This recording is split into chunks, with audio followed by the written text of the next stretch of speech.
నాకు మూవీకి వెళ్ళాలనిపించింది. మా ఫ్రెండ్స్కి అడిగితే ఎవరు రావడం కుదరదన్నారు. ఎనీవే ఎవరి లైఫ్లో వాళ్ళు బిజీగా ఉన్నారు. అది వాళ్ళ తప్పు కూడా కాదు.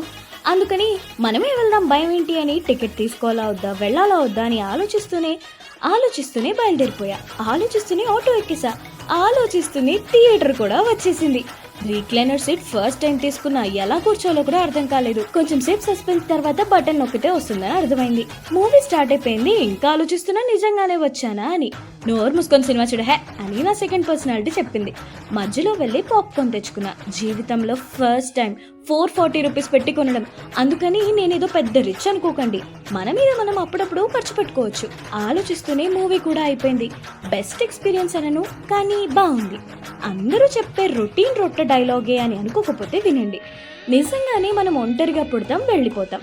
మధ్యలో ఇలాంటి చిన్న చిన్న హ్యాపీనెస్ కి తోడు కోరుకోవడం తప్పేం కాదు. కానీ తోడు దొరకలేదు అని నీ హ్యాపీనెస్ ని చంపేసుకోవడం అది మాత్రం తప్పే. సర్లే మావా, నాకు అనిపించింది చెప్పా. నచ్చితే తీసుకో, నచ్చకపోతే ఇగ్నోర్ చెయ్యి.